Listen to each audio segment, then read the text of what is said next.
Understanding the mechanics of how this life functions and what we can do with it, this mechanics, this technology, this science, we are referring to as yoga. A lot of people believe yoga started in California. I met somebody who seriously believed it was Madonna who started yoga. So this mechanics of life, this is as simple as this. I'm sure almost all of you are carrying an instrument, some kind of electronic instrument, a phone at least. The more you know about this phone, the better you can use it. Is that so? Last year, the cell phone companies in made a survey. India is the largest growing market for telecommunications right now. Every month we are adding about 5.5 million cell phones, okay. In a year, about 60 million cell phones are being added to the service, because everybody is having 3, 4, 5 these days. They made a survey and they found out that 97% of the people are using only 7% of the capabilities that are there in an ordinary phone. I'm not talking about the smartphone, I'm talking about the dumb phone. So they were contemplating, if we remove 90% of the electronics, still most people will never know. And we can even give them a 500 rupee discount. They will be happy, we will be happy, Maybe they've already taken it off, we don't know. Only if you try to use all of them, all the functions, then you realize something is not working. So, in a little gadget, you're using only 7%. This is the gadget. Every damn gadget has come out of this. How much percentage do you think are you employing this gadget? Just make a guess. 2, 5? You're being very generous to yourself.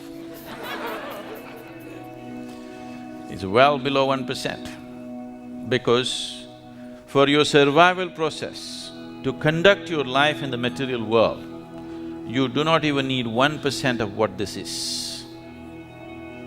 This is capable of perceiving the whole cosmos. If you prepare it properly, if you hold it, it's like an antenna.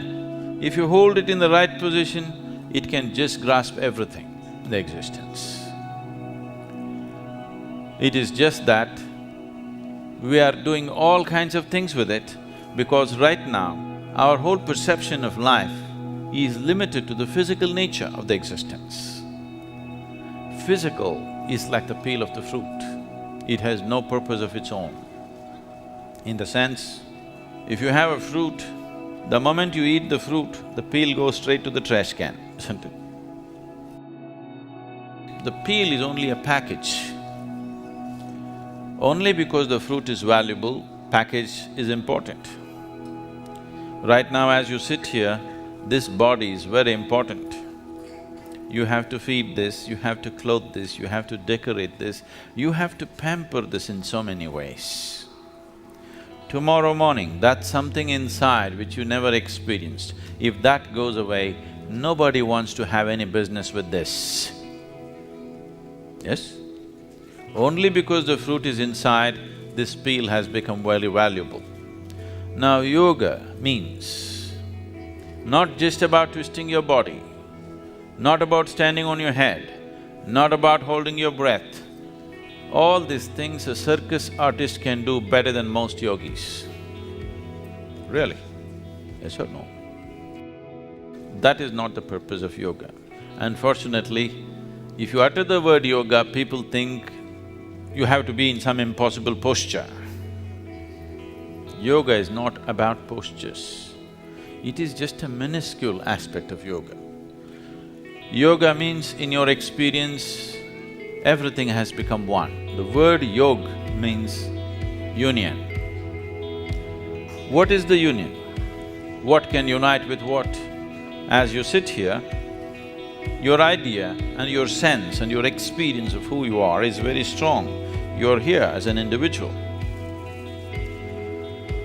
But what the trees are exhaling right now, you're inhaling. What you're exhaling, the trees are inhaling. Or in other words, one half of your lung is hanging out there. This is not just in terms of breath. Today, modern physics is proving to you that as you sit here, every subatomic particle in your body is in constant transaction with everything else in the existence. If this transaction stops, you will cease to exist. So yoga means to know it by experience. Modern science is proving to you the whole existence is just one energy. The religions of the world have been screaming for a long time that God is everywhere.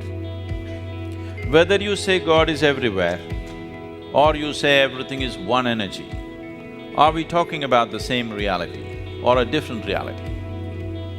Same reality.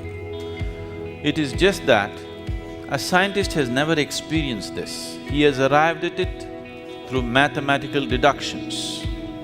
A religious person has not experienced it. He believes it because it's written somewhere or it's said by somebody.